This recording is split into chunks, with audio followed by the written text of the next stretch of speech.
Welcome friends to my YouTube channel Sommo Physics. Now on yesterday's lecture I have discussed few properties of central forces and derive those relations. Now in today's lecture I shall going to discuss two other properties of central forces. Okay. So yesterday I told that this force is conservative and can be expressed as the gradient of some scalar potential. Okay. And we also tell that for a particle in a central force field, a particle must lie in a plane. Now next property is that angular momentum of a particle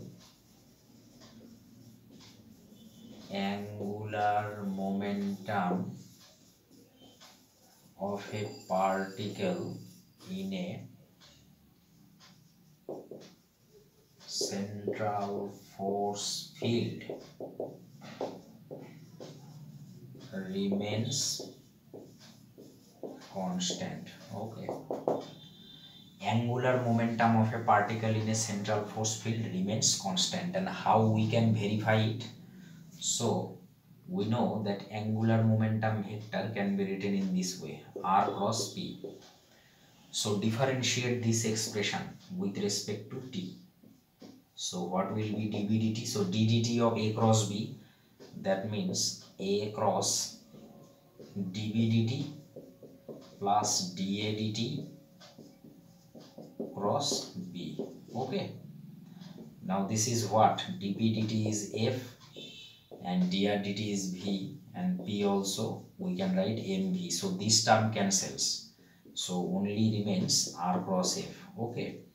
Now r we can write as mod r cap, and f can be written as f of r cap. So r cap cross r cap also 0. Okay. So from which we can easily conclude that L is constant. Okay. Thus we see that angular momentum of a particle in a central force field remains constant. Okay. So just write down the expression of angular momentum and then differentiate this expression with respect to t and do simple calculations, and thereafter we reach the result. Okay. So this is another property, that angular momentum of a particle in a central force field remains constant. Okay. So let us discuss another property of central force. Okay.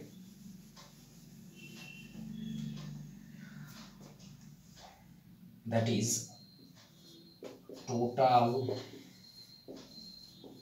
energy of a particle in a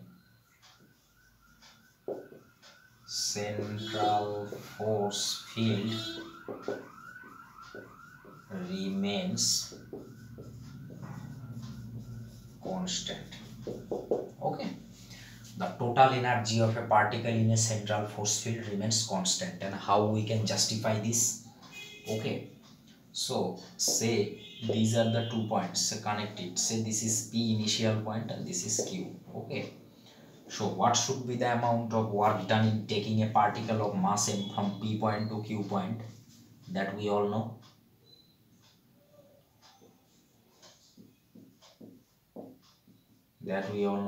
P to Q f dot dr. Now we have to calculate this. P to Q, and this is simply we can write f r dr. Okay. Now this is P to Q. What is f? M into acceleration dv dt. And what is dr? Simply v dt. dt dt cancels. So if we do it, that is v square by 2. This is simply P to Q. This is half mvq square minus half mvp square. This is simply kinetic energy at Q minus kinetic energy at P. This we can write. So this is the amount of work done in taking a particle from P to Q. So this can be written in the form of, in terms of kinetic energy. Now again we can write the amount of work done in going from P to Q in terms of potential energy. So how we can do it? So again we can write WPQ as this. This is common. Now again we know that is simply this is minus dV. That is, now we express this term as potential energy. Previously we expressed this term in terms of kinetic energy.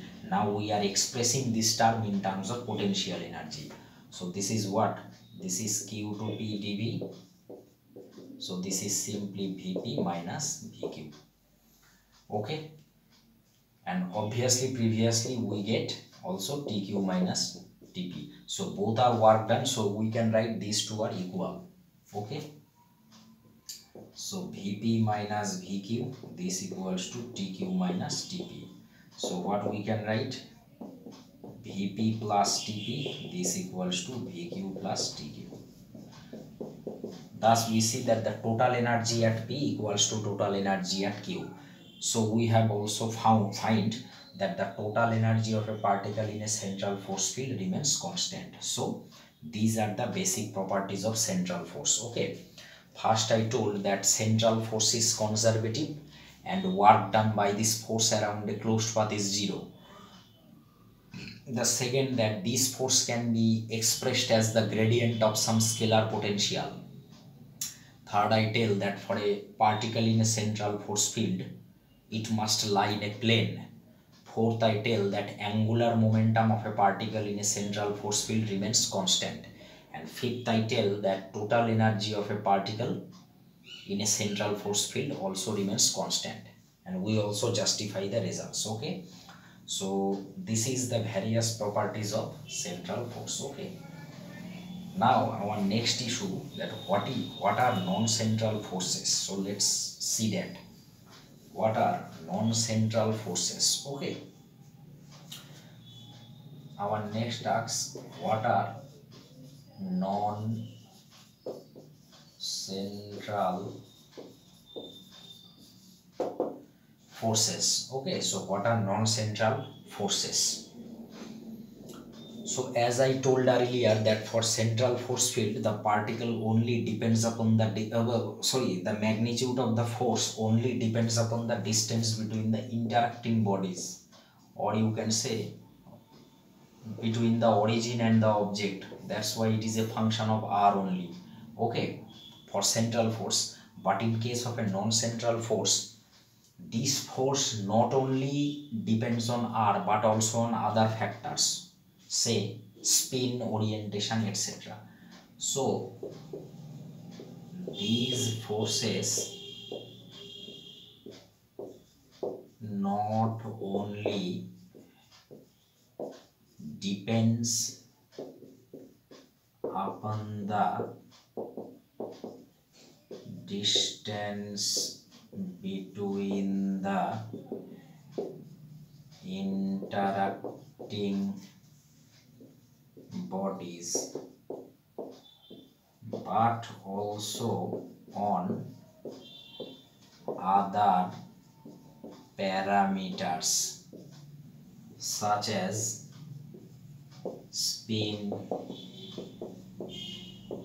orientation, etc. So this is the definition of non-central force. So let us treat it with a suitable example. First you take the example of strong nuclear force. Just strong nuclear force. Okay. So what is strong nuclear force? We all know that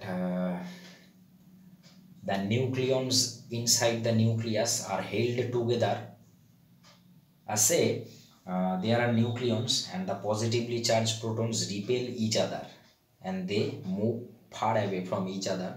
So one cannot explain the stability of the nucleus unless we assume that the nucleons inside the nucleus are held together under the action of a strong attractive force. Okay, because the positively charged protons repel each other, so they move far away from each other. So we cannot explain the stability unless we assume that the nucleons inside the nucleus are held together by a strong attractive force that binds the nucleons. These are strong nuclear forces, okay, which explains the stability of nucleus. Okay, so explains the stability of nucleus. Okay, and there are three type of interactions: proton to proton, proton to neutron, and neutron neutron, and the strength of three interactions are same. Strength of three interactions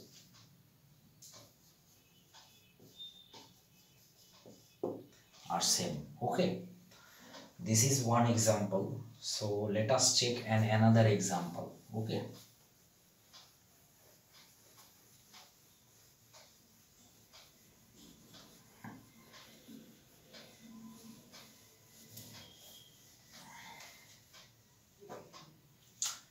another example is that weak nuclear force. Weak nuclear force, and we all know the famous example is beta decay, where the decay products are leptons. So this is a short range force. Okay, example is beta decay. This is a short range force. So these are strong and weak nuclear forces are non-central forces. Okay, so this is non-central and non-central force. Now let us move to another issue. Now we are do that what will be the equation of motion of a particle in a central force field. Let's see it. Equation of motion of a particle in central force field. Okay, now if a particle of mass m is in a central force field, then we all know by using polar coordinates we can write the kinetic energy is this. Okay, half m r dot square plus r square theta dot square. That is, if a particle of mass m is in a central force field, then by using polar coordinates you can write the kinetic energy in this way. And for central force field, potential energy is a function of this r only. So this is the potential energy. Okay, so at first we have to find out the Lagrangian kinetic energy minus potential energy. Okay, half m r dot square plus r square theta dot square minus vr. So this is the basic equation from which we can find two equations. So one is radial equation and another is cross radial equation. Okay, so let us try to find out the radial and cross radial equations. Okay, so to find out the radial equation, so from which we can write del L del R dot.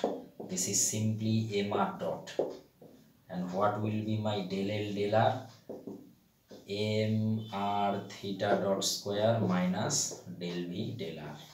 Now what will be the Lagrange's equation for a conservative system? We all know that d dt of, here we can write del L del R dot minus del L del R, this equals to 0. Conservative system means force is derivable from a scalar potential. This. So these I will tell when I will start Lagrangian and Hamiltonian formulation. That Lagrange's equation for a conservative system can be written in this way: d dt of del L del Qj dot minus del L del Qj equal to 0. Okay, Qj dot, these are the generalized coordinates. Okay, that I will teach in Lagrangian formulation later. Okay, so if we substitute this value, that means del L del R dot means mr dot, and this is simply minus mr theta dot square minus del V del R equal to 0. So this is simply mr double dot minus mr theta dot square plus del V del R equal to 0, or m into r double dot minus r theta dot square equal to minus del V del R. So this is simply what? M into r double dot minus r theta dot square. This you can write as Fr. So this represents the radial equation of motion. Okay. This represents the radial equation of motion. Okay. Now let us try to find out the cross radial equation of motion and see what happens. Okay.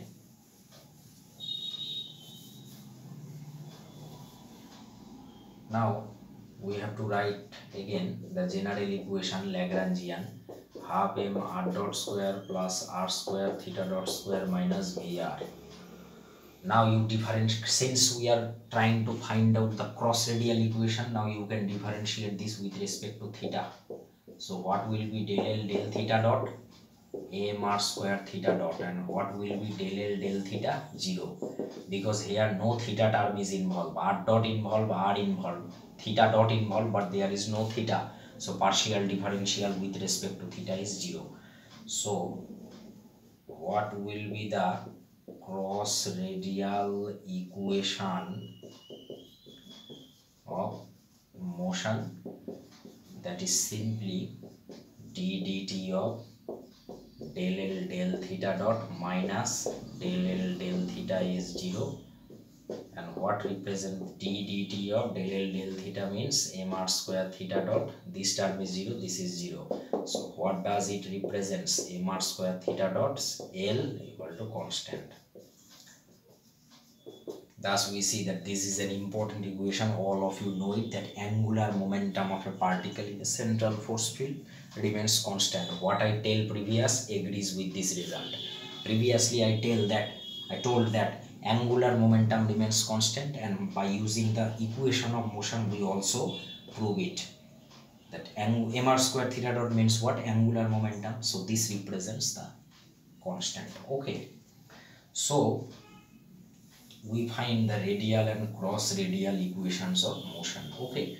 Now one thing you must have to know, we find that radial equation of motion is this,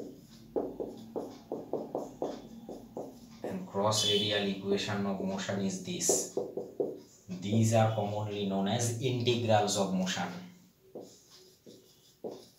commonly called integrals of motion. Integrals of motion. Okay. So in today's lecture I have discussed few other properties of central forces and the equation of motion of a particle in a central force field. Now in my next lecture I shall going to discuss the few other issues related to central force. So dear guys, kindly subscribe my channel to get latest videos of physics. Okay, thank you.